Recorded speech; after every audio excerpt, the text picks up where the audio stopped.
Let's do it. Okay. So, guys, thank you so much for tuning in. This is my first ever Pride event that I've hosted independently of any organisation or political party, so please be gentle.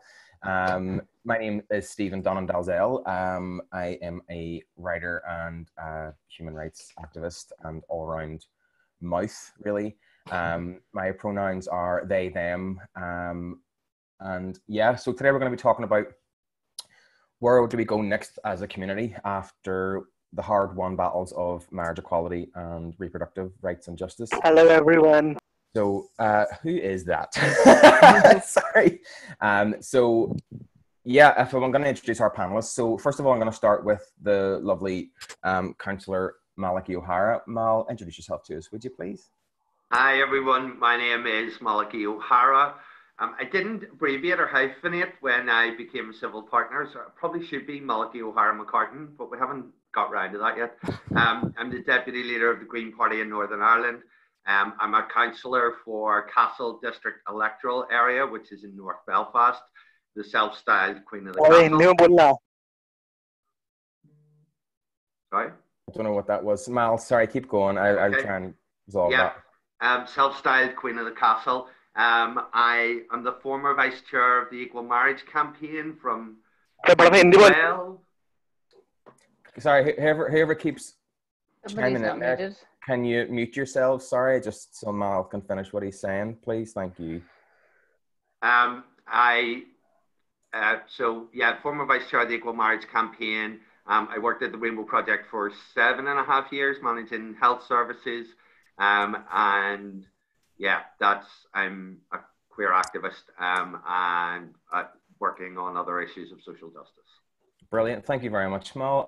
Next up, we have Alexa Moore from Transgender NI. Hi, Alexa. How are you? Hello. I'm not doing too bad. So I'm one of the directors of Transgender NI, which is a human rights organization which exists to promote the human and civil rights of trans people in Northern Ireland. We run one of, well, actually the only trans community space in the whole of the UK and Ireland, which is, a pretty big deal. It's the only dedicated space, and it's sorry. Oh, they're gone. Well, there we are. So we run the only dedicated trans community space in the whole of the UK and Ireland, and Okay, hi, stop doing that, please. Sorry, if people keep doing that, I'm going to have to remove them. We don't have time for that today, I'm afraid. Alexa, please continue. Apologies for that. No bother at all. So we basically kind of operate on a regional, national and international level on issues of human rights and support individual trans folks as well through peer support groups and running different events and stuff. Thank you for having us here. No worries. Thank you for participating. It's good to see you, Alexa. So please welcome to the stage Leo Lardie from the Rainbow Project. Hi, Leo. hello. I just went into the settings there, and now no one can share their screen and they can't unmute themselves. So thank you. I don't know how to work computers. It's all right. Sorry about that, everybody. We know we're doing well when people are getting angry at us, right? Hi, I'm Leo Lardie. My pronouns are he, him, and I am the Sexual Health Development Officer at the Rainbow Project, which basically means I'm in charge of rapid HIV and syphilis testing, and I also do a lot of face-to-face client work as well. Brilliant, Neil. Thank you very much. That was a lot shorter than I expected you to be. Thank you for that. It's very considerate. So next up, we have Emma Campbell from Alliance for Choice. Emma, how are you doing today? Not too bad, thank you. On my 4th cup of coffee, so grand. I am one of the co-conveners for Alliance for Choice in Belfast. So we've been campaigning on access to abortion in Northern Ireland for over 2 decades. And I'm also on the the board of OutBurst and the 343 as a queer woman in Belfast. Brilliant. Thank you very much, Emma.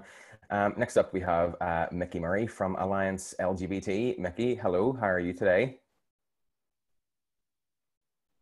You're muted, so that's cool. That's brilliant. That's really useful. Hang on. I mean, Hang on. can someone unmute Michael, please? Thank you so much. That will do. That should be it now. We joked about that at the start. We did. You thought it was a joke? I didn't think it would actually happen. Yes, I'm Micky Murray. I'm the chair of Alliance LGBT. As part of that, I sit on the all-party parliamentary group on LGBT issues in Westminster, and the only voice from Northern Ireland actually, that sits on that group.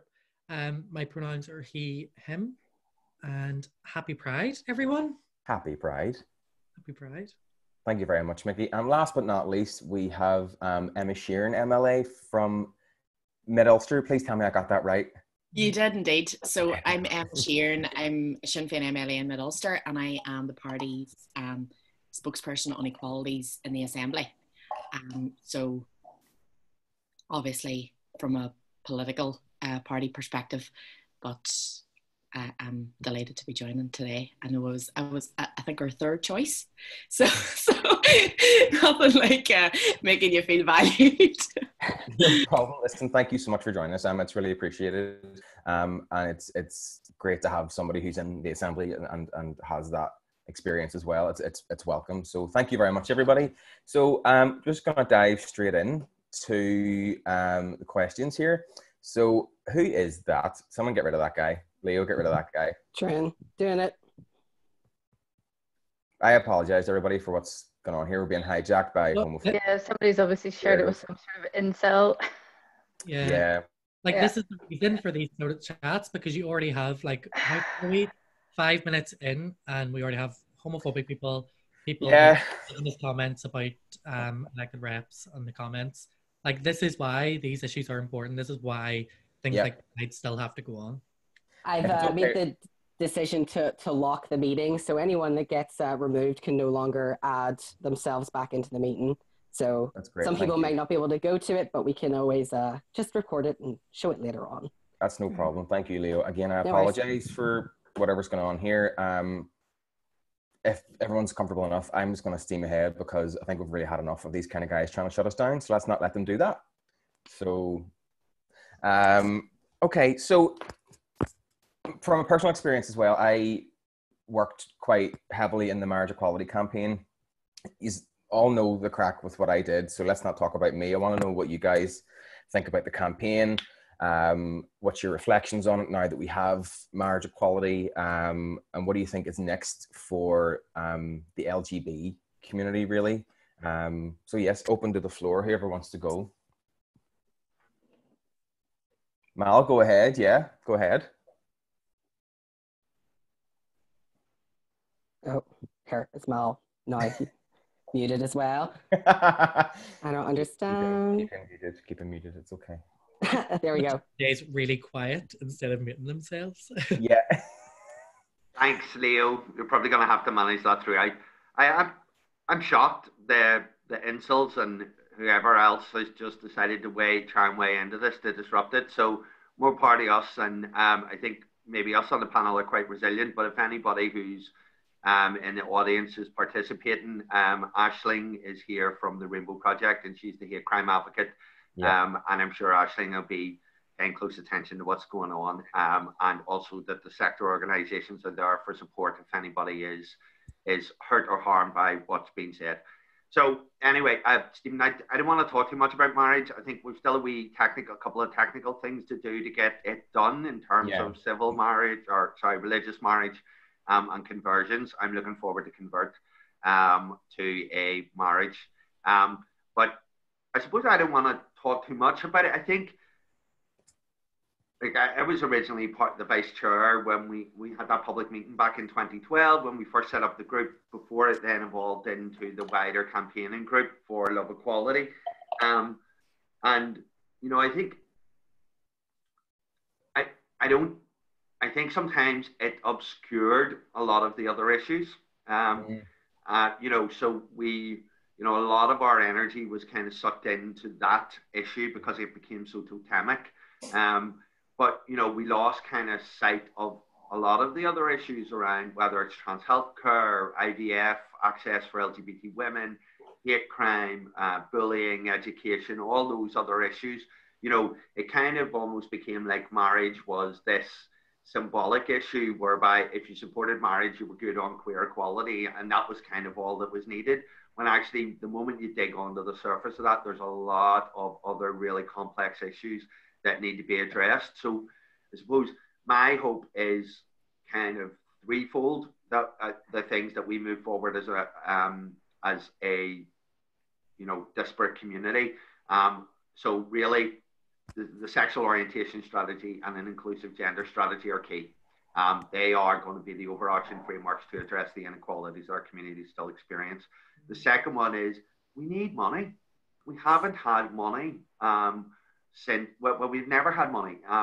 You know, whatever government departments are responsible for sexual orientation or gender identity equality, they have never released a single penny to the sector organisations, and no individual ministries have done good work, and public health has done some good work, but we need proper strategically focused money. And then I suppose the third thing is building the capacity in our community around campaigning, and they're the things that I would really like to see us taking forward. So, you know, what are we going to do in terms of the trans community taking a lead on healthcare? You know, how are we going to make sure that the diversity of our community is better represented? How are our organisations going to be better armed to campaign in the future? And I'll shut up now. Brilliant. Thank you very much, Mal. Sorry, Micky, go ahead. Sorry. I think what I think is one of the greatest things about the Equal Marriage campaign is that I'm old enough to remember the chat around the civil partnerships. Young enough that I wasn't involved in the campaign though. And I remember that the allies that we had then were the ones who were saying, yes, civil partnership, but not too sure about marriage. Whereas the marriage equality campaign was so well run that now we have allies who will back us on all of these other issues that need addressed. And because it was so high profile and because people got so personally invested in it, now we're able to say, well, actually, yes, we got marriage, we have there is reproductive rights. Here are the other issues that we also need to work on, that we also need your support on. And I think that's one of the best things that come out of that campaign was the change in how our allies became our allies. That's a very good point. Alexa, can I just bring you in on that as well? Of course, yeah. I was about to hop in anyway. Go for it. You know me. I mean, like, so any of you that know me, like, I'm relatively new to the sector. I've been kind of working on trans rights and within trans communities for like the past 4 years now, and kind of doing it almost full time for the past 2. So the marriage equality campaign and the kind of the kind of organizations that cropped up to support that were about before I wasn't necessarily involved with them.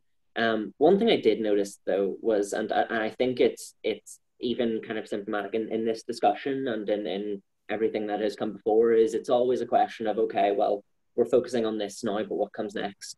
When the reality is that we as communities, we in our individual organizations, and outside of those organizations, we're never just working on one thing. There's always so many different issues to support our communities on, and there's also always so many different issues that we're not supporting our communities on and that we're maybe missing out on because we're not talking to the right people or listening to the right people. So I think that this kind of focus on, okay, what are the 1 or 2 issues that we're going to fight on next, I think that kind of loses it, especially now in this kind of really unprecedented time. We as a kind of trans community organization, we work really closely with the women's sector, and alongside the women's sector, we've produced in the women's policy group have produced a recovery plan from COVID-19, which again, it doesn't just focus on one issue. It covers all of the different departments, the different areas, whether it be healthcare, whether it be justice, whether it be housing, and asylum processes, all of these different things. They're all kind of queer issues, they're all feminist issues, and they're all things that we need to be bringing up all of the time. And I think that while the marriage equality campaign was really successful, one of the problems it was, and Mal has already alluded to this, was that it narrowed it, it funneled it down to a single issue. And yes, while that galvanized allies, and yes, while that was an easy talking point, it galvanized allies in a specific way that whenever they saw, okay, marriage equality went through in Westminster, we're grand now, there's nothing more to do. And you know, obviously, I think that there is a job, a role for all of us in kind of, you know, spreading the word and saying, actually, no, there is more to do. But I think it's also something that we need to be focusing on in our future campaigns and the campaigns that we're planning now. You know, what other issues are we platforming? Who are we platforming? And how are we making sure that we're showing solidarity between different campaigns, between different groups across intersecting issues, while we may be kind of focusing on one or two specific things. Brilliant, Alexa. Thank you very much for that. And you touched upon the fact that the you know, transgender and the trans sector works very closely with the women's sector. So to that end, I'd like to bring in Emma Campbell from Alliance for Choice and the 343, just to see from an alternative perspective, because the 343 is very much kind of that underground grassroots arts culture organization, and you know, there's I think it's done fantastically. So can you talk to us a bit about your experience of both the reproductive rights campaign, which is no less important obviously than the marriage equality campaign, and your experiences as a queer woman within that space, please? Well, I think probably the broader thing for me, which links to Alexa's point, is about how we have to always aim to be intersectional and how we have to always aim to include as many people as possible. And certainly the way that we approached law change or decriminalisation in Alliance for Choice is because people who have credit cards have always been able to get abortions, or people who have access to money. It's always been about more marginalised communities. So the minute that we removed that law, then we were reducing the harm to the most marginalised people, which included people with different gender expressions who find it difficult to go into reproductive healthcare settings, which included people facing domestic abuse or intimate partner violence, which included people who literally just don't have the money or childcare to travel. So there's that. There's also, I think, from a personal perspective, and one of the reasons why I am thrilled to now be on the OutBurst board and delighted to have been asked to be involved with the 343 is because the marriage campaign in the North and in the South has always been about assimilation and the idea that we have to make ourselves more palatable to the wider community. And I don't agree with that. And I don't think we should have to tone ourselves down to be accepted. And I think there should be a greater understanding that we should be allowed to be who we are and love whoever we love and express ourselves in whatever way without being, you know, tolerated by the general population. So that's one of my biggest bugbears about general marriage campaigns. And I think that's a global thing as well. It's like the politics of assimilation rather than the politics of accepting diversity and difference, you know. Mm-hmm. So that's a really big thing, and being able to speak your mind without fear is still really problematic. As we saw at the start of this meeting, where we have very, very senior politicians who would absolutely amplify the particular sentiments of the people that were in the start of this meeting. And so when you see that, which is like a micro reflection of the macro thing that's going on in the United States, where there's somebody in a very privileged position of power who can say terrible things about women, who can say terrible things about migrant populations, about Black people, about people who are LGBTQ, then they're allowing the space in the public discourse for people to fill it with hate speech. And something that we're working on at the minute with Reclaim the Agenda is, from early March, was an abolitionist reading group. So we work with an organisation called Abolitionist Futures, and it's really about thinking beyond the idea of using the criminal justice system or carceral politics in order to deal with hate crime, in order to deal with discrimination and so forth. And so it's absolutely questioning, is hate crime a useful way to tackle hate against our communities? And it's very clear that it isn't, and it isn't effective, is using the criminal justice system an effective way to deal with sexual crime, and it isn't. And I think something that's really problematic is about, for instance, police and pride, where the average man in the population is 6% likely to be a perpetrator of a criminal sexual crime, whereas police, it's 40%. So if you're in the police, you're 40% more likely. It's mind-boggling, and it is a self-selected kind of organization, but I think we have to be very careful about who we work with and what they normally, how they normally treat members of our community, and always thinking about who is the most marginalized and what can we be doing to make sure that they're lifted up. Thank you very much, Emma. There's a few points on there I'd like to get back to a bit later on that are very interesting, but I'd like to go across to Leo and just, and just ask from, because I mean, you and I had worked together in Rainbow Project, and you knew the kind of stress of the marriage equality campaign to the point where you made me copious amounts of tea. From a perspective as somebody who is trans, and a trans man at that, you know, what is your experience of a space like marriage? The campaign for marriage equality is dominated predominantly by cisgender men in monogamous relationships, and whilst there's nothing wrong with that, it can be sometimes the default template that we assign to gay rights. So, from your perspective, do you mind telling us a bit about what your experience of that was? I mean, I think that it was very important to campaign for marriage equality because I really do believe that if we can't get something, I think we do tend to boil things down to their essence to make them easier for people to digest and understand and get on board. And we can definitely discuss the issues with that. And there certainly is issues, but it is also kind of like the watershed moment. If we can't get people to get on board with something really simple as like, you should be able to marry the person you love, then we're not going to be able to get them on board with some more complex issues. I think that the one thing I wasn't expecting from marriage equality was the time and length it took. And particularly in those last couple of years when the executive was not running, it did feel like we were running against brick wall to brick wall.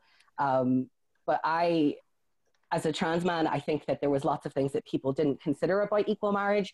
Like people always think that equal marriage is just for cis gays or cis lesbians. And people often forgot that if you were a trans person and you had gotten married to your opposite sex spouse, and then you wanted to get your gender recognition certificate, so to change your gender marker on your birth certificate to one that matched how you perceived yourself.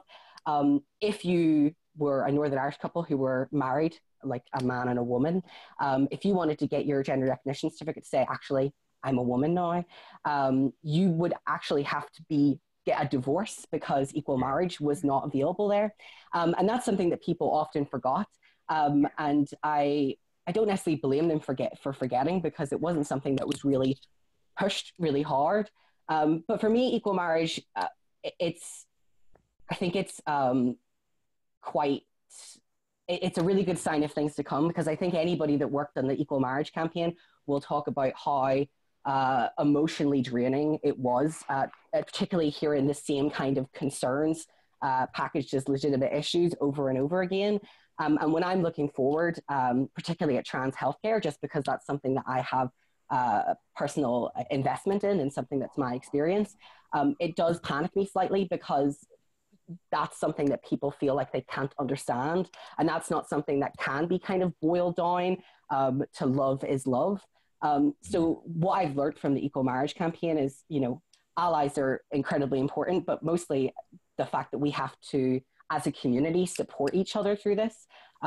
Because when it comes to things like trans issues or sexual violence, most of the campaigning does tend to fall from people within those groups and within that experience. And that is a really terrifying thing to do. So I think moving forward, we just have to remember that when we are campaigning for these issues, to look out for the people who seem to be strong in that movement, because guaranteed when the cameras are off or when the event's over, that's a really difficult situation to be in. Hear, hear. Thank you very much, Leo. Emma, MLA Emma, I'm going to refer to you as. From your experience as a quality spokesperson for Sinn Féin in the Assembly, can you talk to us a wee bit about what are the main kind of issues that you've come across from members of our community, as well as what you think as an ally are the things that you would like to see change on a local level through the Assembly if possible? Also, you're still muted. Can someone unmute Emma? Is that okay? Yes. Cheers, Leo. Sorry, Emma.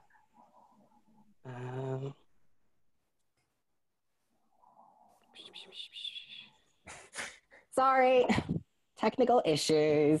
No, you're all right. I always mute myself because you find that there'd be that much interference or something drops and then the whole attention turns to you. But no, I mean, everything that everyone has said thus far, I suppose for me, within the Assembly, obviously, we have a system of mandatory coalition. And so you're working with a block of representatives who, to my mind, probably don't accurately represent the majority of their voters on social issues, but they have the platform that they have and they have the views that they have. And so you're always going to have that sort of stumbling block within the Assembly when you're trying to push forward on progressive issues. And that's something to be mindful of. But the strategies, even the things that Malachai had referred to there in terms of the commitments that were laid out in NDNA, some of those fall within the executive office, like racial equality strategy that was never furthered on in the first instance because it took, two voices to get it over the line. But then there are other things. We now have communities for the first time, and there are other things. So the sexual orientation strategy falls to communities. And I know I had written to Carl about it, and at the minute, because of COVID, that I suppose took the priority. But I know that will be delivered upon. But for me, then the key is that there's a commitment to collaboration and to cross-party working and working with the groups. From my own perspective, I'm at the minute the chair of the ad hoc committee on the Bill of Rights, and I think this is something that we should be using to include rights to anyone that are currently being denied. So you're talking there about like marriage equality, and it's, I suppose, the bulkhead and the thing that people will point to. Well, sure, gay people can get married now, so what is the issue? And it's one of those, it's the symbolic thing. So if you look, even now, if you equate it to Black Lives Matter and what's happening in the US and what's happened over the past couple of months, you're 150 years post abolition of slavery, you're 50 odd years post ending of Jim Crow and equal rights for African Americans. But because it was just right, boom, we've removed the discriminatory law, and so now everything is cured. Well, that is not how it works, because unless you have a program of education and of speaking to people will still hold those views and they'll feel entitled to do so. And a lot of time I think it's down to ignorance and to people genuinely, it's like people say that loyalists put up KAT and bonfire because they're scared of Republicans, or they're scared of nationalists. But when you go in and actually have a conversation with somebody and say, well, what is it that you're afraid of, or what harm does a person accessing trans healthcare, what harm does that cause you? How are you going to suffer as a result of that? And that's sometimes what I would love to see. We have the health minister at the minute that's holding out on certain things. You've the delays at the Brackenburn Clinic and all of that. And I would love to see someone challenging, because at the end of the day, we're all humans and we all just want to live the life that we want. And I cannot understand or comprehend how anyone could justify having a view that withholds a right or dignity from somebody else just because they're not aware of the finer details of it, or they're not comfortable with it, or they don't want it for themselves, or they don't understand what it means. So I think education is the key, and I think you know, we can have the strategies, but unless the strategies actually hold worthwhile content, unless they actually mean something. So I know from my own perspective, like obviously I'm a rural rep in an area where, I mean, I went to Catholic school until I was 18. You had sex education consisted of somebody putting a condom on a banana. You never had conversations about consent, about same-sex relationships, about anything like that. And then people get to the point where they're in their adolescent years and they don't understand these things, or they've never been made aware. And I often feel such sympathy then for anyone who is maybe struggling with their sexuality in that sort of context, because they can't, it's the whole thing, if you can't see, you can't be. And, you know, if you don't have someone that you can speak to, or someone that you can ask questions to, or someone coming in saying, look, this is totally normal, and here's the crack with this, and here's where you go for that. I don't know how until we get I think education in schools is key. And until you get those conversations happening on a person-to-person level, I don't think you'll make real progress. Okay, thank you very much, Emma, for that. So there's been quite a lot covered already, and we're only 29 minutes in. So that's brilliant. It's great to see a broad range of issues, because I think there is a kind of misunderstanding about what the gay community is about, and it's not just about pride. It's not just about marriage equality. It's not just about being able to. It's not all about Drag Race and, you know, that kind of stuff. It's not the superficial stuff. So thank you everybody for sharing those things. I kind of want to move on to what Emma Campbell was talking about in the terms of having relations with the police and pride. And we've seen throughout the last probably 2 months, I think it was, as you were saying, Emma, regarding the Black Lives Matter protests in America. And there's been people that have questioned the relationship with the LGBT community and the police, particularly within Northern Ireland as well. And even like yesterday, if anybody was following me on Twitter, I had an experience with the police that was less than pleasant when I was standing up for trans kids in Cornmarket. The police were letting Christian preachers, talk about sodomy and homosexuality and transgender ideology at a group of 14-year-old kids, and the police didn't do anything until I challenged the guy who was speaking, and I had a word with me and not the guy who was saying all that stuff. So, you know, Alexa, I know you've been quite vocal as well. I hope you don't mind me saying that, but I know you've had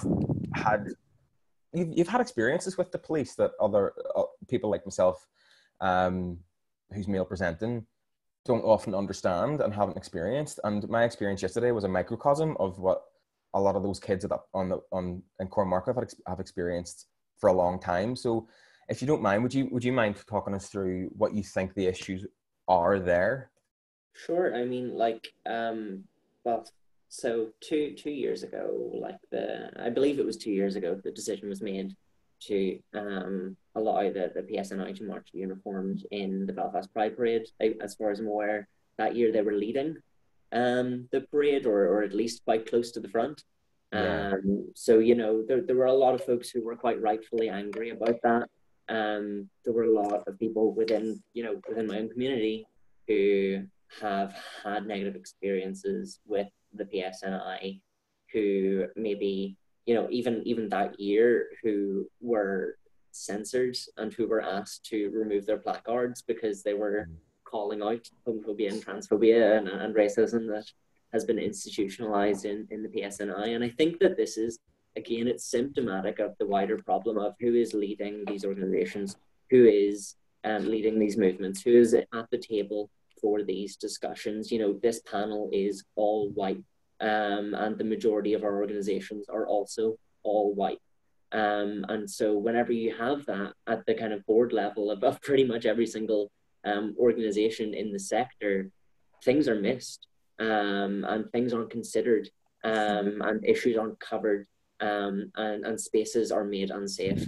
And, you know, I think what happened there was just the people who needed to be listened to at that point were not listened to. And you know, to this day, there's still kind of the sort of events like, you know, your coffee with a cop and your pizza with a peeler, and the kind of things that actively make people, you know, uncomfortable in the spaces that are supposed to be theirs. And so the reality is that we need to take into account, meaningfully platform, and meaningfully listen to and involve, you know, sex workers, Black people, other kind of racialized people within our communities, and you know, homeless folks, and people who would actually regularly be victimized by police brutality, by over policing, or policing.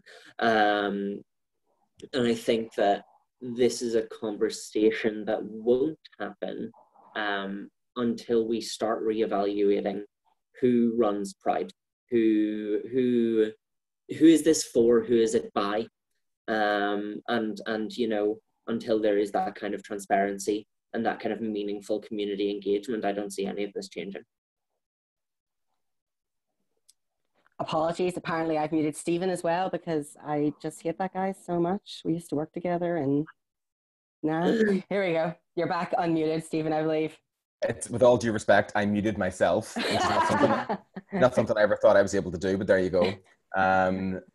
So, sorry, Alexa, thank you for sharing that. And you raised an interesting point regarding the whiteness of how our community is perceived. And, you know, I spoke to a few people about this, you know, during the Black Lives Matter protests and the issues with the fines and things like that, you know, well, there's not an awful lot of LGBT people that are people of color, and you know, that's just not true. The difference is that they're not platformed. You know, it's the same way people say that, well, there weren't an awful lot of gay people when I was growing up. Yes, there were. There was thousands of them. We just weren't able to walk freely and talk and speak our truth. So, if you don't mind me kind of just adding on to that, we also have to think about, you know, even if we look at the makeup of this panel, we're all representing organizations or parties, or like bar yourself, Stephen, organizations or parties in some paid capacity. You know, I'm not, you know, technically I'm not employed by Transgender NI, but you know, I'm one of the directors, and so you know, we are essentially paid to do this work. And a lot of Black people aren't. A lot of racialized people that are involved in racial justice campaigns just simply aren't paid to do that because the funding isn't there, the money isn't there. It's even less there than it is for the LGBT sector.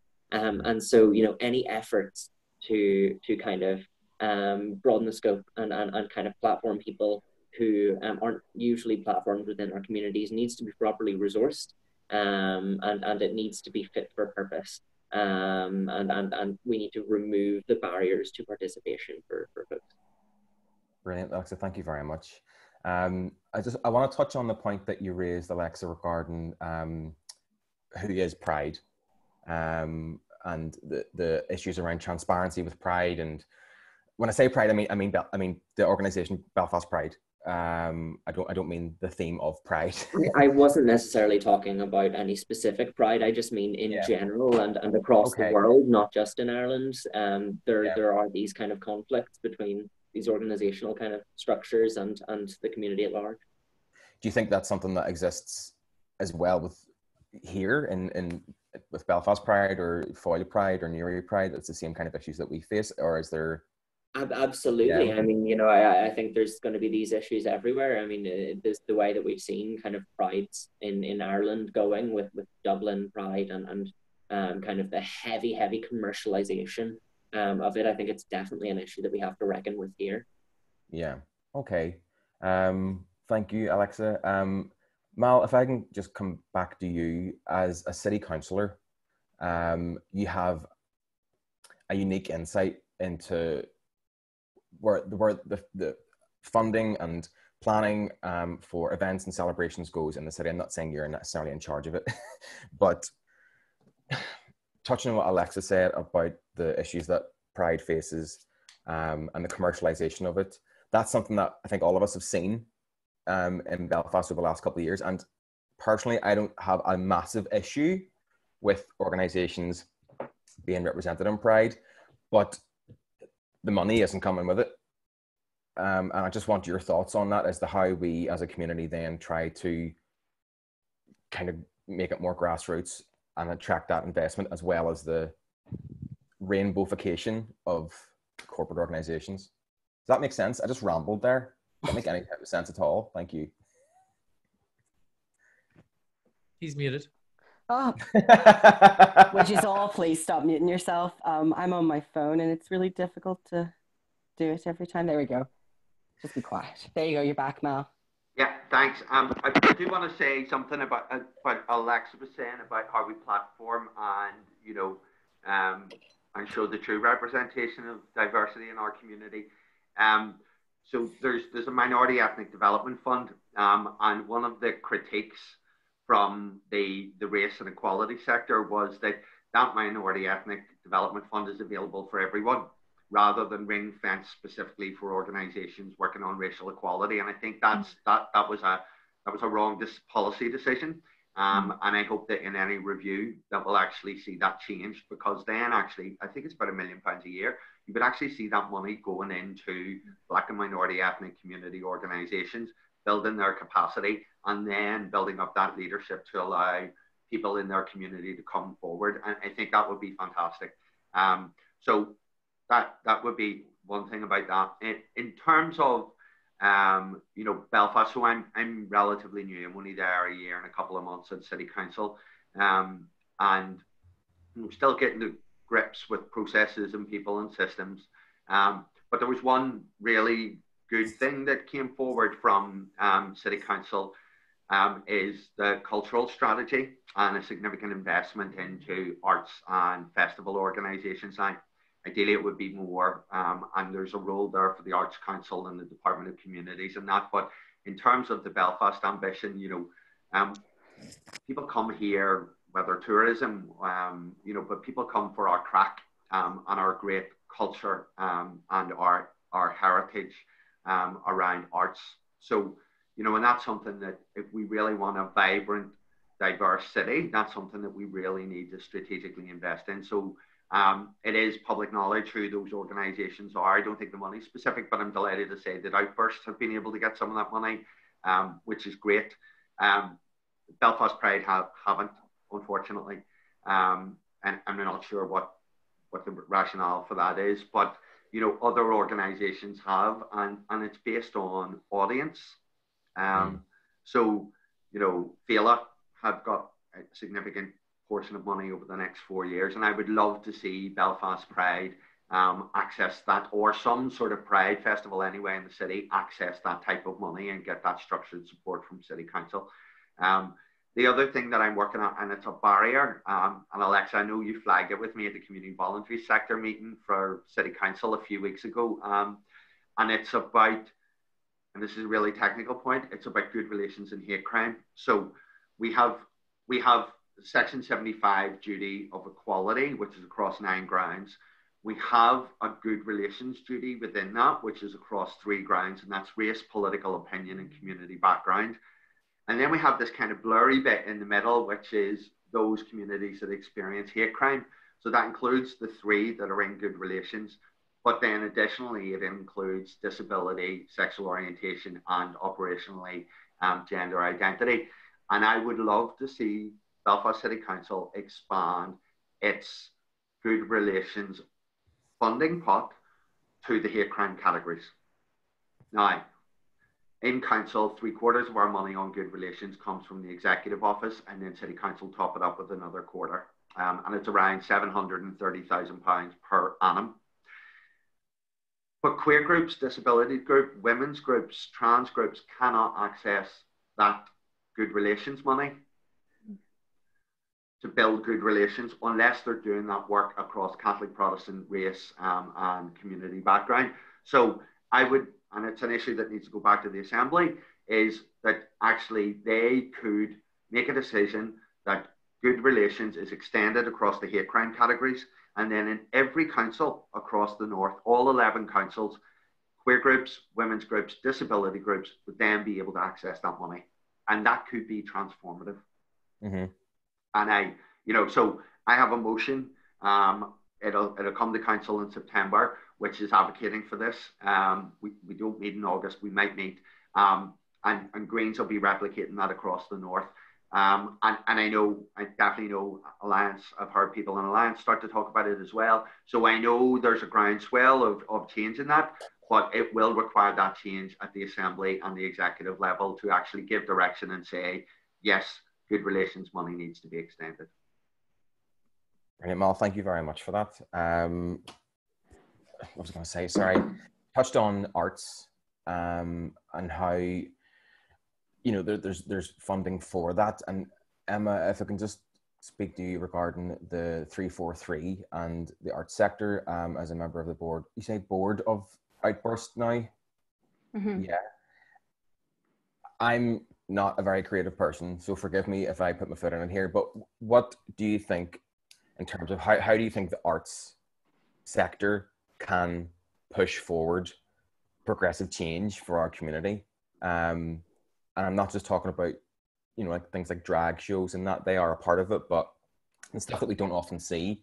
What excites you about that, and how do you think it can move our community forward? I think good art affords people to have a more nuanced conversation about things and a more nuanced engagement with a topic that isn't just agitprop and like polemic, I guess. There is a bit of an issue, however, with city council funding, because it goes to often large organisations, and even things like Culture Night in Belfast don't pay any of the artists involved. So a lot of us have just stopped becoming involved with them because we were being taken advantage of. So there are loads of businesses who make like a month's take-ins in one night, and they never give any of it back. So for instance, the studio groups that I'm involved with, like the collectives, and we're very politically active collectives that offer our time and resources for free quite often to various political campaigns.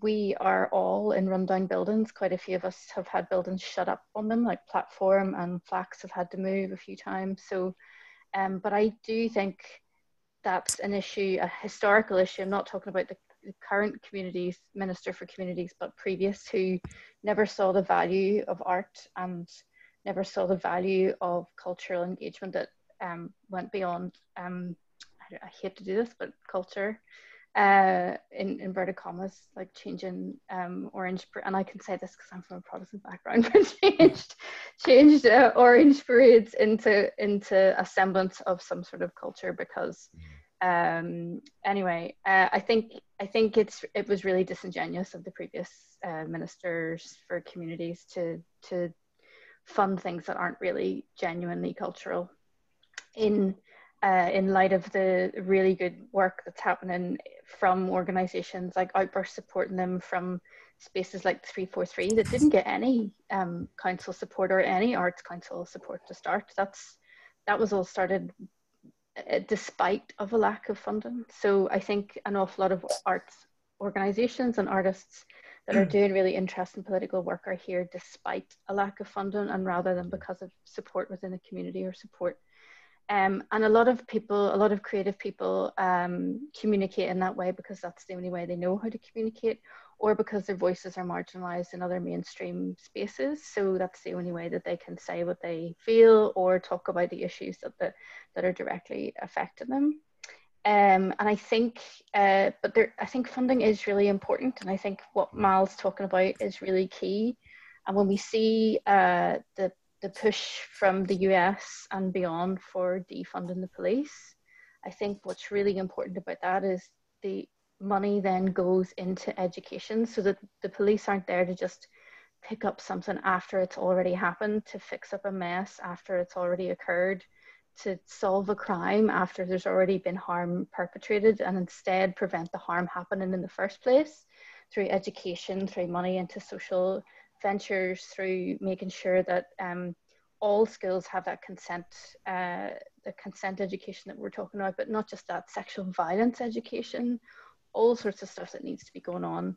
And I think the other really important thing to be aware of, and we're slightly inured to in Northern Ireland, and I think it's partly to do with the reproductive rights campaign here trying to be inclusive, but trans is being used, the trans issue is being used worldwide as a wedge issue. It's being used strategically and politically to try and drive a wedge into LGBTQ communities, into feminist spaces. It's trying to split the left on purpose. And if you trace the funding and the money back for organizations like the LGBT Alliance, it's from organizations, the far right in America, that were also anti-abortion, that are also actually anti-LGBT when you dig under the surface. So I think we have to be mindful that this is a global strategy, and because the trans issue is a fairly newly controversial one, then they're using it as a wedge issue to try and drive organizations apart, and I think we have to be really mindful of that. Thank you very much, Emma. Do you mind if I just hop Yes, in? go ahead. I just wanted to kind of like on the art stuff, because, you know, I personally am not a very artsy person, but, you know, like working in the BTRC and, you know, seeing all of the events that are run and seeing the workshops that we've been able to do, you know, like queer folks love art. We love expressing ourselves in lots of different ways. And I think one of the most powerful things that we can do as, you know, as community organizations or activists or I don't know, people with the power to put things in place or put things in motion is to like run upskilling classes and tutorials and workshops and share skills and resources, and lift up people within the community who want to be creative, who want to do art, whether that art is in service of some wider political you know, movement, or if that art is in service of making them feel happy, because, you know, both are just as valid. And I've seen both come out of you know, different projects and different workshops at the BTRC. And you know, if there are any trans folks who are interested in getting involved, you know, we'll hopefully be running some really cool stuff in the next kind of few months with regards to like theater and stuff like that. That you know, it's as someone said before, if you can't see, you can't be. And you know, seeing trans folks and LGBT folks getting involved in theater, getting involved in entertainment, getting involved in music, it shows other people in the community that, oh, actually, you know, being trans or being LGBT more generally won't stop me from doing the things that I love. I think that is incredibly important. But also on the kind of wedge issue discussion, I mean, thankfully the feminist communities and LGBT communities in Northern Ireland have remained quite solid and quite strongly united in the face of all of this kind of, you know, all of this media furor, all of this dog whistling and just absolute nonsense that is genuinely just trying to drive our communities apart. I think in Northern Ireland we're able to see through it and actually say, okay, no, never mind. You know, it is the people in the institutions, it is the evangelical right, it is the kind of institutionalized misogyny and transphobia and homophobia and racism that we need to be fighting against, not each other. And I think we're able to see that more clearly because it's more clearly, it's very clearly working in our government, you know, like it's very, very clear. Like, you know, these are the people that are actually stopping us from getting our rights, not each other. And I think in England, they're kind of missing that. I think in other places in the world, they're not as in tune with, okay, actually, this is the real issue. Mm-hmm. Thank you very much, Alexa. I think that's a really important point. I mean, I'll never forget, it was the day that we were having the, like, you know, oh, we got their event for marriage equality in Merchant, I think it was, and it was the same day that the DUP were trying to pass their anti-choice bill at the time whenever the assembly wasn't working. And I remember all the queers in the room were kind of like, we're going to go down to Stormont, we're going to lock ourselves to the gates because this isn't happening. And I thought that was a spur of the moment. Everyone was like, right, can we book a taxi? Can we get to Stormont? And that was a real moment of you know, there is solidarity here. It needs to be appreciated. But thank you for that, guys. I want to talk a wee bit, and if you don't mind, about LGBTQ mental health and sexual health as well. And I know that, Leo, you're the sexual health officer for the Rainbow Project. Yes. what are the main issues that you come across in your role that wouldn't ordinarily be translated to the wider community?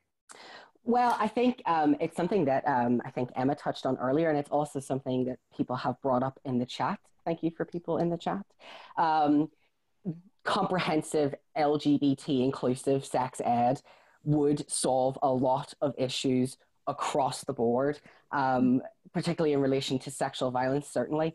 Before I had my job making sure testing people for HIV and syphilis, I did relationship and sexuality education for young people across Northern Ireland.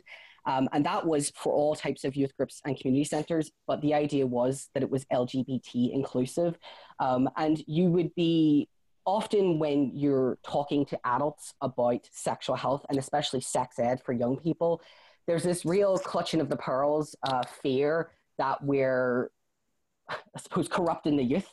And I think people generally have this really rose-tinted idea of what it's like to be an 11-year-old in today's society. And it is absolutely not what people believe it to be.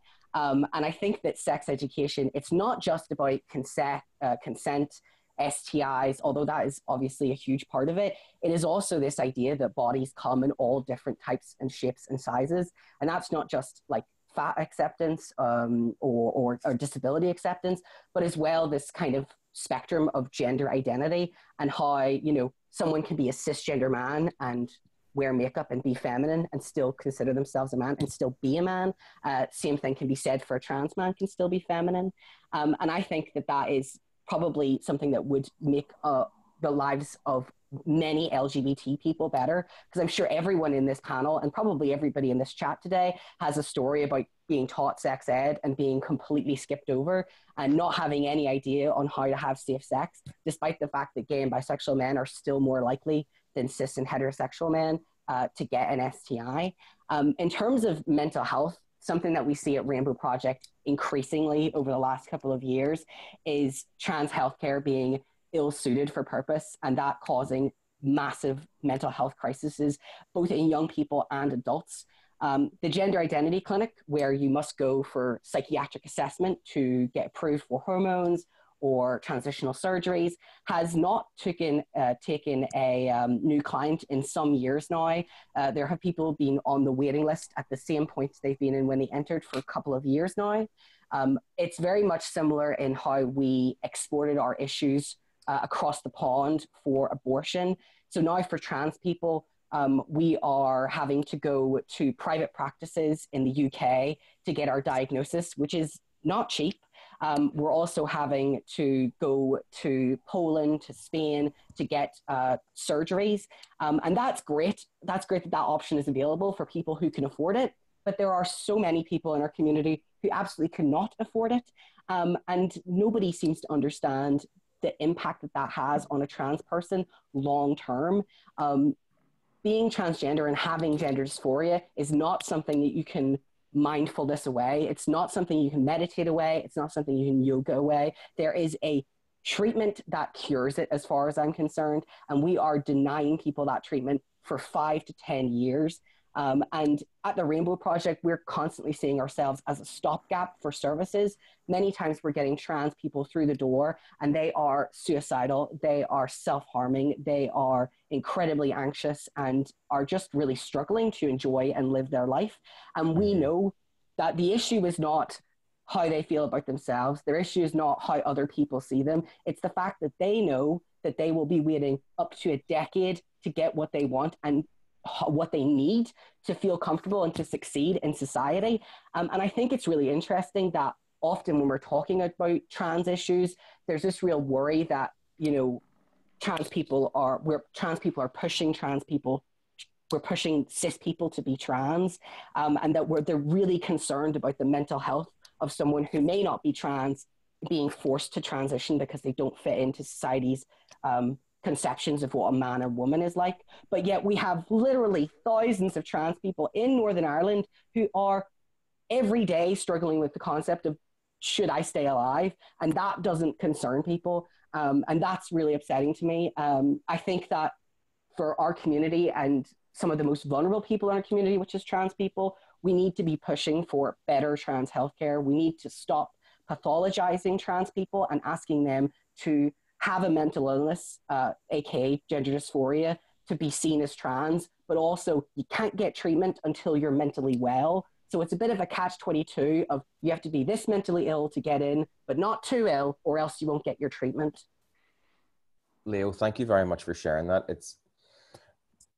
It's obvious that this is something that, you know, has a huge impact on the trans community. I used to be a counsellor for Gender Essence, and, you know, there wasn't a single young person that I counselled who identified as, you know, transgender or non-binary that had not attempted to take their own life.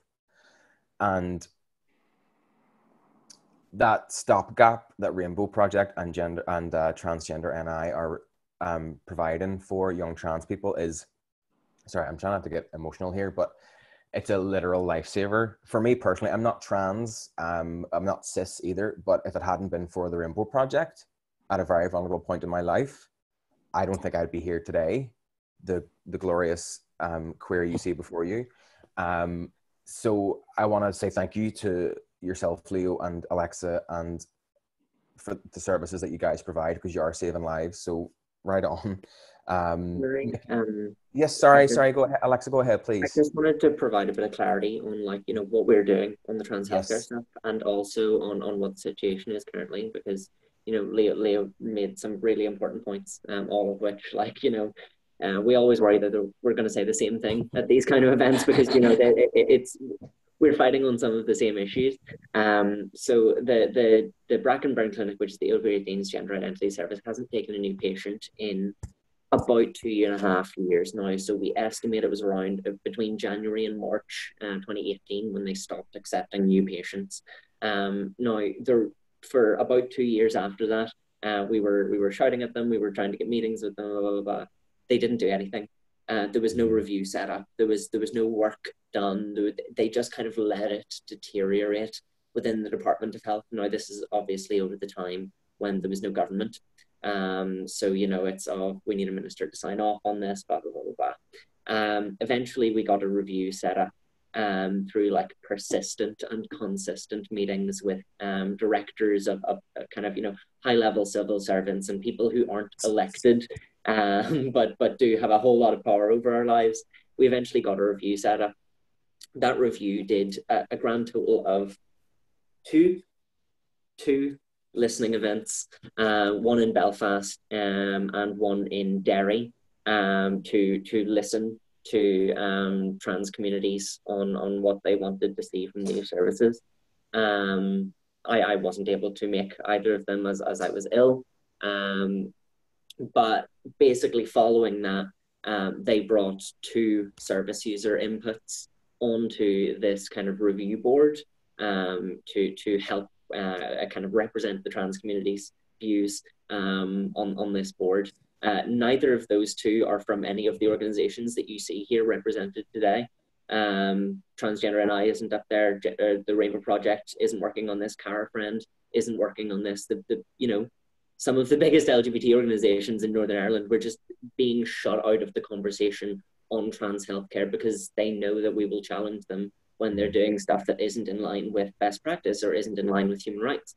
And what we've seen through freedom of information requests and so on is that they have stacked that review group with mental health professionals, with psychiatrists, with people who are working in the field of mental health, which is where trans healthcare is currently situated. Now, last year, the World Health Organization recommended that trans healthcare be moved from mental health into sexual health. Guess how many sexual health professionals there are on that review group? 0, precisely 0. Obviously, because the Department of Health isn't invested in actually moving forward. And the reality is that the way that trans healthcare is done now wastes a whole ton of money. It injects artificial waiting times. It makes these processes really invasive and really bureaucratic and filled with red tape. Sounds familiar, yeah. Yeah, so it sounds really familiar to the fight for reproductive justice, to the fight for abortion access. And, you know, as Leo said, we are genuinely shipping trans people across to England, across to Poland, to get surgeries, to get gender affirming care that could be delivered by our GPs. Yeah. The kind of hormones that are delivered by our GPs to, you know, cisgender women who are experiencing kind of heavy menopausal symptoms. Yeah. It's the same medication, but there are really, really heightened heightened assessment processes whenever it comes to trans people. So that's that's the situation. We have a meeting with Robin Swan towards the end of August, after our previous meeting was cancelled due to COVID. As far as we're aware, the review group has not done anything since the lockdown. They haven't set back up. We've been like trying to email and get in touch and get clarity, because there's so many different issues on healthcare that people are experiencing that are being like worsened because of lockdown, the continuation of care issues, and the Department of Health just isn't communicating with us almost at all. It is really frustrating to kind of work on these issues and just constantly be told, no, you have to stay outside and shout in, rather than being taken in and having your expertise and your work within the community respected. Yeah.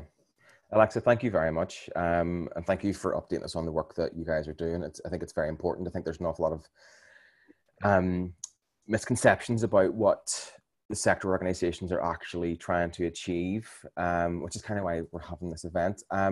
Micky, I want to talk to you about, you've been doing some work around, we're talking about mental health, you've been doing some work around reparative or conversion therapy and the movement in, am I right in saying England and Wales, it's likely to be outlawed there. Can you talk to us a bit about what conversion therapy is and what you're trying to achieve on that? Yeah, it actually, so I think it goes to the heart of where a lot of these issues come from, that goes to women's issues, LGBT issues, is too many people are saying we aren't doing any harm when actually you are, and the approach from government bodies should be we are doing something to prevent harm. Mm-hmm. So part of therapy, conversion therapy, the gay cure, whatever you want to call it, is it's been described by the UN as torturous. It's mostly done by Christian organizations. It involves a lot of praying away the gay, a lot of counselling that isn't actually done by professionals.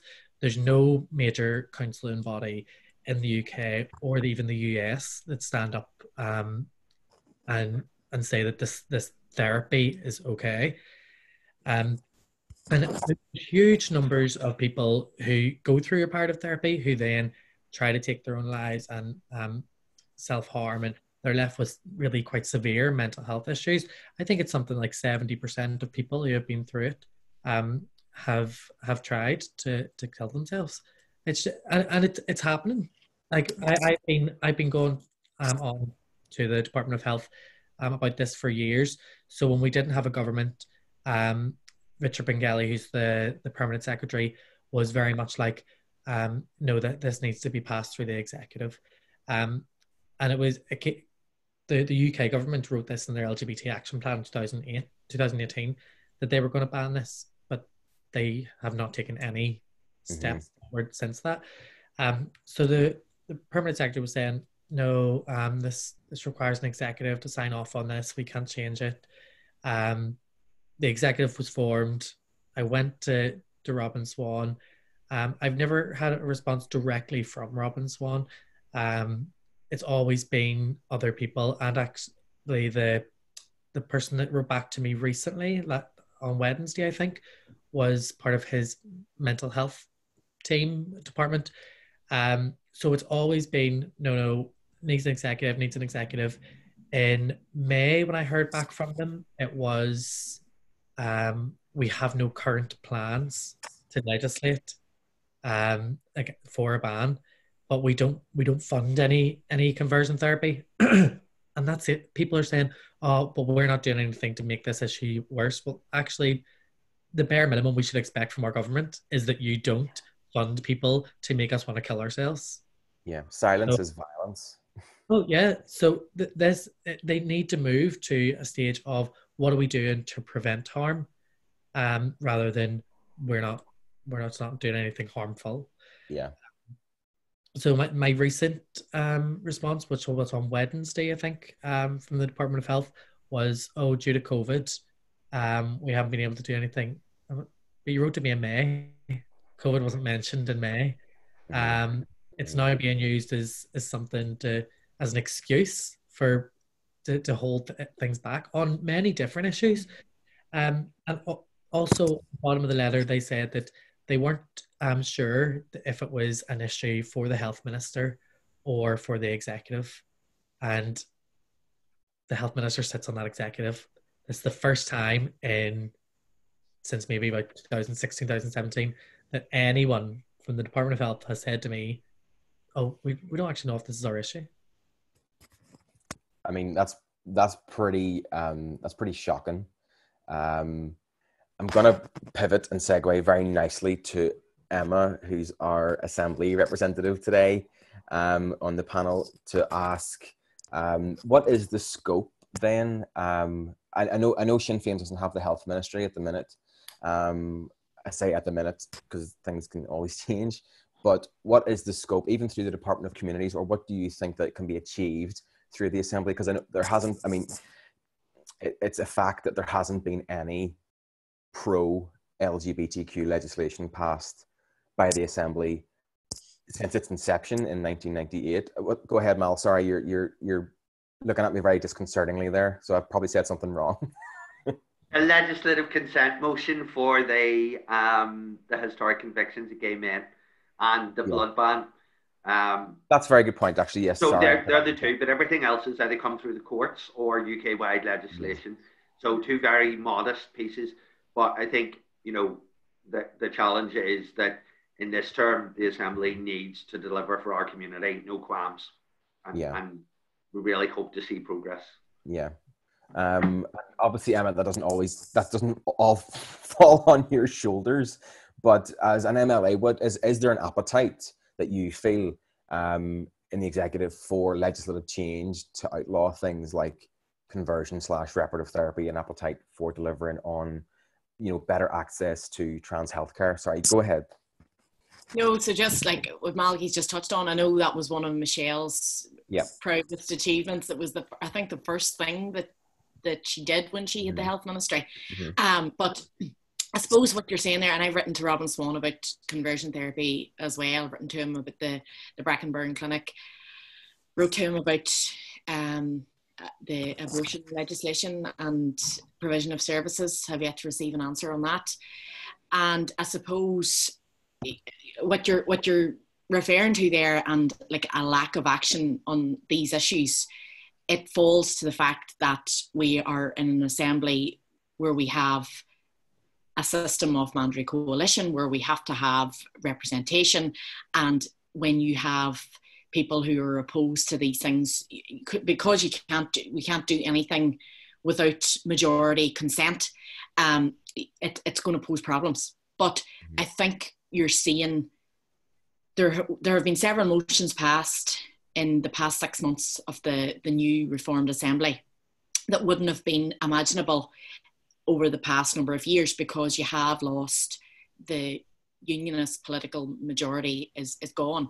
And then obviously motions don't have binding power, but the fact that you could pass motions with, support from Greens, Alliance, PBP, Sinn Féin and the SDLP, and in some instances the UUP as well, has meant that sort of power or the resistance that existed in the past is gone. Now, because of the way the numbers fall and because of the system of government that we have, there's still work to be done before you're going to have massive legislative changes, the kind of thing that you're talking about. But I think that it comes down to conversation again, is what I was saying earlier. So it's like, even, in the abortion motion that went in front of the House, and obviously we had an amendment to that. And like, I've seen, obviously I've canvassed lots in my life. And for me, the thing that struck me about the repeal of the 8th Amendment campaign in the 26 counties and the 2015 marriage referendum was that you would find people from particular backgrounds who were opposed to these things because they didn't know anything about them, or because they had homophobic views or misogynistic views, or views that they didn't want to explore, things that they didn't want to talk about. And then when you had a conversation with them and you said, well, look, this affects, you know, your granddaughter, or this affects your neighbour down the road, or this affects, and you have a reasoned conversation with people, that you bring them around. So for me, it's about bringing these issues into the mainstream and forcing parties who have big mandates and big vote bases, and who potentially get elected because they do work on the ground, whether that's filling potholes or helping somebody with a planning permission, or sorting out an issue with a care package for an elderly person in their home, and getting them to be activists, to be allies on these issues. That's how you turn the sea of opinion. And I know, like, in terms of the repeal campaign, my mum's from Donnan-Dalzell, and she has 4 brothers and 4 sisters. And of those 8 aunts and uncles, I have 30 odd cousins. And before the whole campaign started, I could name 3 that would have voted yes. Through conversation and talking it out and dispelling these myths and these, you know, the billboards that you've seen and the scare and shock tactics, nearly all of them voted yes. And we're open and saying that to me. So it's about having these conversations, and, you know, these big, you know, the elephant in the room and things that people don't want to talk about, and saying, right, what is it that you're scared of? How is this going to negatively impact in your life? And bringing people around your point of view. So I do think we have, at the minute, you would be fearful because of the majority held by the DUP, but there are chinks of light in both of the big unionist parties, where I find you could find common ground with people, and you could bring them over to your way of thinking. But I know within the departments that we hold, in terms of communities, the strategy is the big one, and then it's implementing that and getting actual action out of that. So I'm hoping as I'm hoping as we move out of these strange times, and we get back to, like, realpolitik, that things will change and change for the benefit. Brilliant, thank you very much, Emma. Alexa, go ahead. Sorry. I'm sorry I keep jumping in, but it's okay. Just in terms of legislation, and to provide a bit of context, you were talking about kind of like, you know, kind of the public campaigns around yes equality, around abortion access. One of the biggest legislative things that we are demanding right now is reform on the Gender Recognition Act. That is devolved. It's devolved to finance, which is a ministry that Sinn Fein hold. And we have the power within the Assembly to change that. The kind of the other side of that coin is that whenever or if that does come to the Assembly, whenever or if that does come into the public sphere, you know for a fact that the Belfast Telegraph, that the newsletter, that you know, all of the different media organisations and publications will be platforming the most abhorrent of views, will be platforming the most blatant misinformation that they can possibly platform about reforming the Gender Recognition Act. They'll essentially ship wholesale that culture war over from Britain to Northern Ireland. And so, you know, we do find ourselves having to get that balance between, absolutely, we need this legislative change. We need to be publicly kind of campaigning and you know, publicly fighting on this.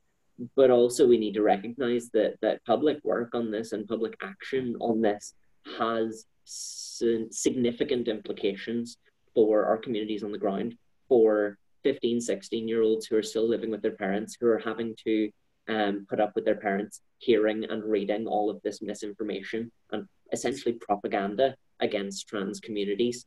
So, you know, it's not always possible for us to be as loud and as proud and as active and as fighting on this as we want to be, because we do need to think about, you know, how are our communities going to feel? How are they going to be impacted by this very public, what can often be a very nasty fight?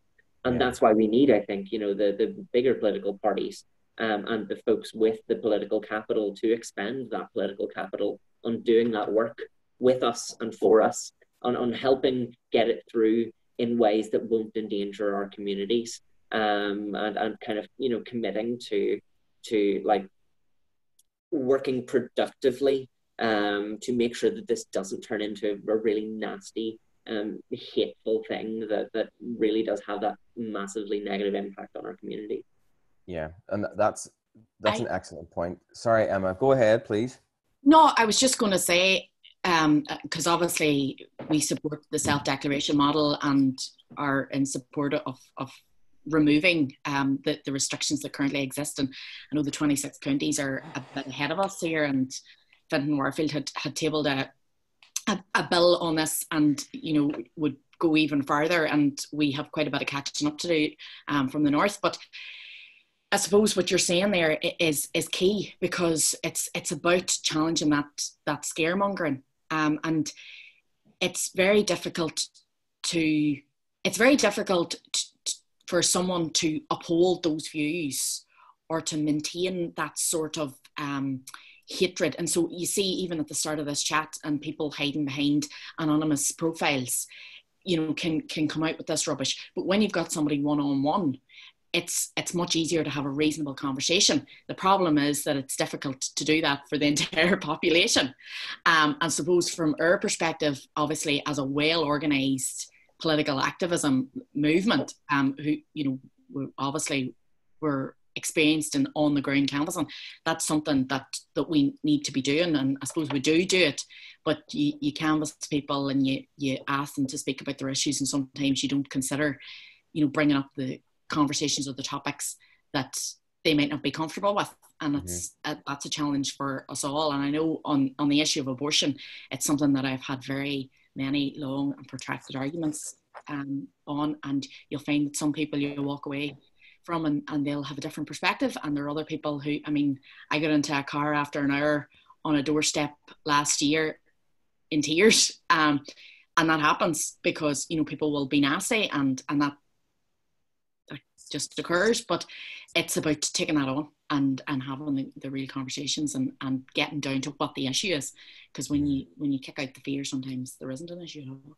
Yeah, I think sorry, that was, you're okay, Micky. I just want to say this very quickly. That's something that we were conscious about in the marriage equality campaign. There was calls from people from across the political spectrum for a referendum on the issue in Northern Ireland, and exactly what Alexa and yourself, Emma, have highlighted is that by giving that option, you then have to platform people who will say the most abhorrent and despicable things about queer people or women, and the balance then has to be given by media outlets like BBC or Belfast Telegraph or whatever, and column inches have to be given to be seen as impartial. So the impact that has on a community that is quite small is devastating. Emma, I'll come to you in a little second. I just want, Micky had a point to say there. Go to Emma first. It's grand. Okay, no worries. Emma, please go ahead. So my background is I've worked in the media in London for like 10 years, and I know all about editorial policy, and balance is not the same as polemic. Balance is not the same as the most extreme view, and you absolutely would not expect a Nazi party member to be on the same sofa as a Black Lives Matter protester, and that's as it should be. And so why on earth is it acceptable to have extremist, hate-filled views on the TV? And I think the problem with some of the media it's not just our country, obviously, but the problem with some of the main media outlets here is a basic and fundamental misunderstanding of balance. So like abortion's a really good example. A balanced representation of the population would be 10 people in a room and one person against abortion in all circumstances, not the person who stands outside clinics with really damaging pictures. That's not balance. That's polemic, and I think it's really dangerous. And I think there is a basic widespread misunderstanding of free speech as well, because free speech is not an unconditional right. It is a right that is only your right as long as it doesn't harm anybody else's rights, as long as it doesn't incite violence or harm towards another person in another community. And I think that basic misunderstanding has led to a lot of harm in our public discourse and our media discourse in Northern Ireland. Thank you very much, Emma. Guys, we're almost out of time, believe it or not. We have solved nothing in the last hour and a half, which is great. No, there's been a broad range of issues raised. Micky, I'll give you a couple of seconds and then I want to finish off. Go ahead. Yes, Thank just, you, Micky. just on balance. I was very aware that we sort of skimmed past the policing issue at the start, and Alexa will know that like we've had some chats about this over the years, and I am ever the optimist, ever the optimist. But my last meeting as vice chair of the PCSP for North Belfast was with the policing board, and I had brought up, you know, it was right after the fines had been issued, and then the people who were protesting outside City Hall, protecting the statues, weren't fined, and I brought up, like, you know, that this is an issue.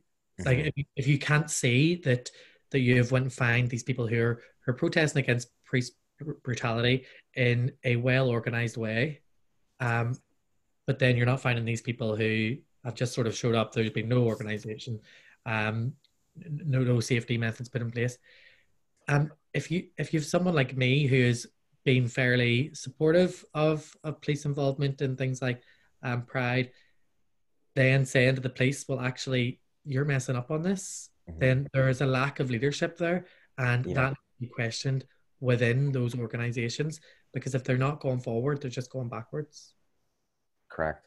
And if we have more time, I would love to get into a proper discussion about policing and our community. And I think that's an event that, you know, we can do at some point. I would love to do that, and get some members of the PSNI LGBT. I'm not too sure if that's the name of the organization, but the organization that represents queer people in the PSNI to talk about that. But I want to finish. We've talked about a lot of heavy stuff, and we needed to. We haven't really had a debrief as a community from marriage equality and reproductive rights, and COVID has kind of put paid to that. So whenever this is all over, we'll obviously all get a drink together. But I would like to ask you all, out of those campaigns and through activism, it doesn't even have to be marriage equality and abortion, what is your favorite or most defining memory? And it can't be the results, because you know, that's everyone's favorite day. But what is your favorite memory? And I want to start off with Emma Campbell from Alliance for Choice. Oh God, the pressure. I can come back to you if you want. No, I've got one. So I'm sure you all know, and it's nothing we haven't said publicly before, but until we had legal access, we were helping out with the extra legal access on the ground in a kind of illegal mutual aid capacity. And we would often get phone calls from people who were terrified that they were going to be arrested, terrified because of all the myths. They thought the pills were going to do something horrific to them, but still wanted them anyway, because they absolutely did not want to be pregnant. So I remember we were doing an activist training workshop on Saturday morning in the Women's Support Network building, where we share offices normally.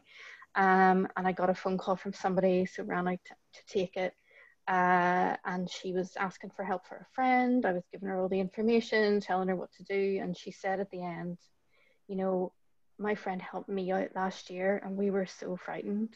And it's just thank your organization so much, because now we know we're not going to get arrested. And she started crying on the phone, and I remember crying then. And I think that's the most important thing, really, just to take that fear away for people. Brilliant, Emma. Thank you very much. Leo, over to your fine self. What's your favorite memory from activism? Yeah, whenever I first started working at Rainbow, we had the Stormont vote on equal marriage, and we won, but we lost because of the veto. And that was my first experience with like what happens when you lose, but you also kind of win. It was just a great day to see. I expected people to be feeling really rubbish that it got vetoed, but it was the complete opposite. There was Canva. We were having a great time. And it reminded me of how wonderfully resilient the people I work with are, but the community is, and how, you know, you can back us in the corner, but we just keep fighting. And I like that bulldog spirit. Excellent, Leo. Thank you very much. Alexa, what's your favorite memory?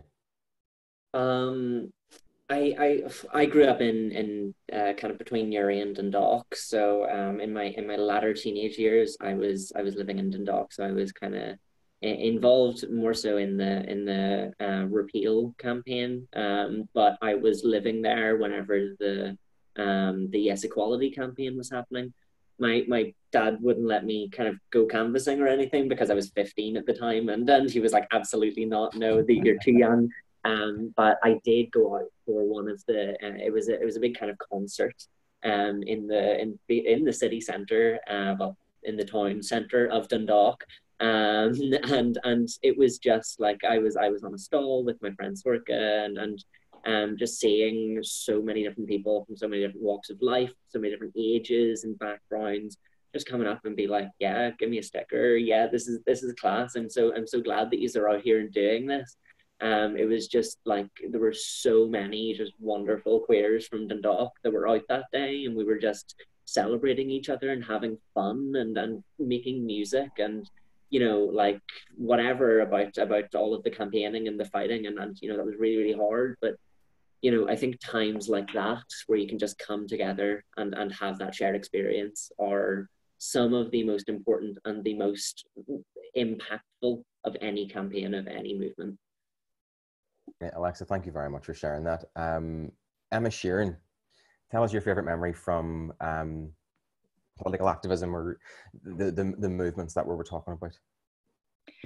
I think my favorite memory, the night that the repeal, the election, the night of the election, we had all went to one of my friends' houses.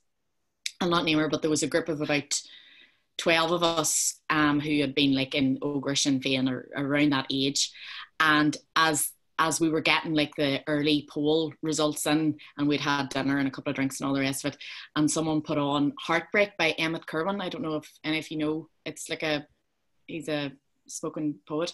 Mm-hmm. And we're just sitting watching it, and everybody was crying, and there was that fearful where we didn't know what way it was going to go, and it was just like female togetherness and just like a small victory, and that memory sticks out for me. Brilliant, Emma, thank you very much. Councillor O'Hara, tell us what your favourite memory is or most enduring memory is from the campaigns.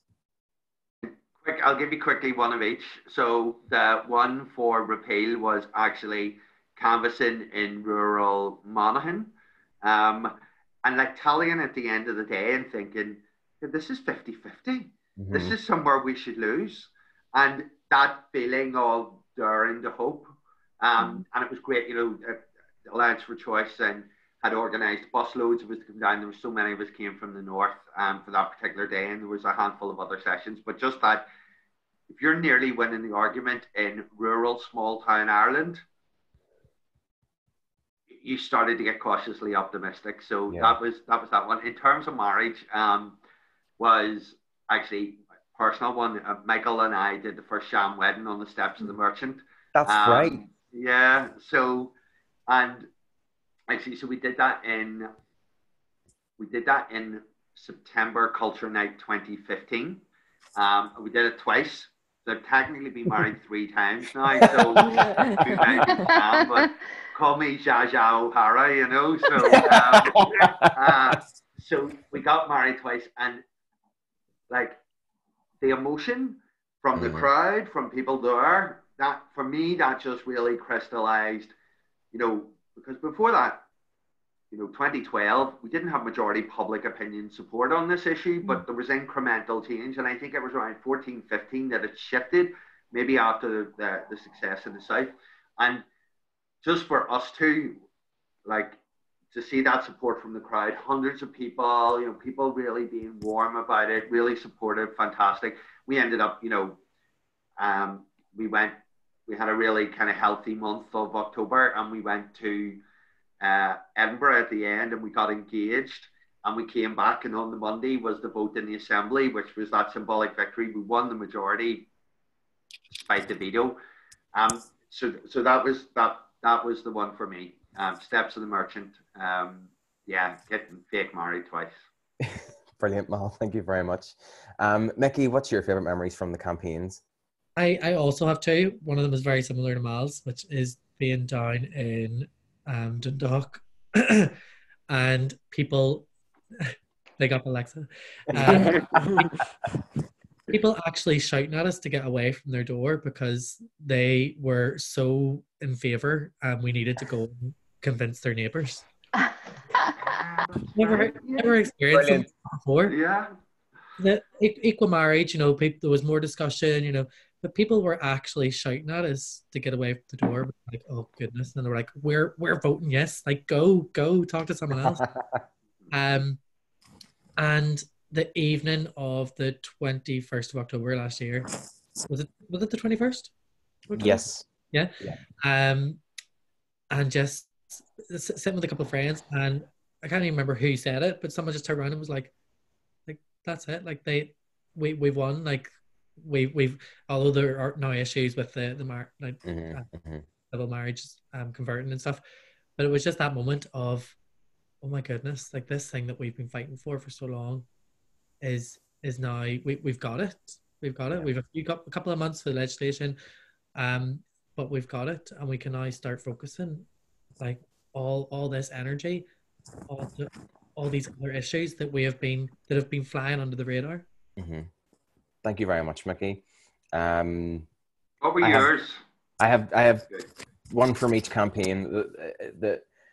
The first one, and they're actually both about the campaigns in the Republic rather than up here, because if you had told me in 2011 when I started campaigning for marriage equality that it wouldn't it be until 2019, I would have been like, you're all right. But whenever I was in Dublin and it was the Constitutional Convention in 2013 when they were talking about having a referendum on marriage equality, and the energy in Panty Bar, and to feel like, you know what, this is going to happen here, and it's going to happen back home too, because I'm going to make sure that we get there. And that really gave me a kick up the ass that lasted the next 7 years to get there, as well as all the friendships that I made, you know, along the way. And for repeal, it was when I was canvassing in Letterkenny, and I was holding this big placard at the side of the road in the town centre, and this guy come up to me and said, you know, if you don't leave, I'm going to push you into the road, into the traffic. And quick as a flash, these two older ladies who weren't involved with the group that I was with came over and went, try it. Like, got between me and him and said, try it. Put your hands on him. Try it. And I thought, okay, this is solidarity right here. And he left. He didn't say a word. He just turned around and left. So I never got their names, unfortunately, but I'm forever grateful to them and the energy the solidarity they brought. It was very touching. So that kind of finishes up. I know, to report him to the plate. Listen, guys, thank you all so much. I really enjoyed this, and I hope you guys enjoyed taking part too. And I hope all of you watching and listening took something from this. I think the conversations we had are important. I hope they continue in your homes and in the community. And I hope you are all safe and well. I hope your families are well. Remember to keep 2 meters apart from Micky Murray at all times.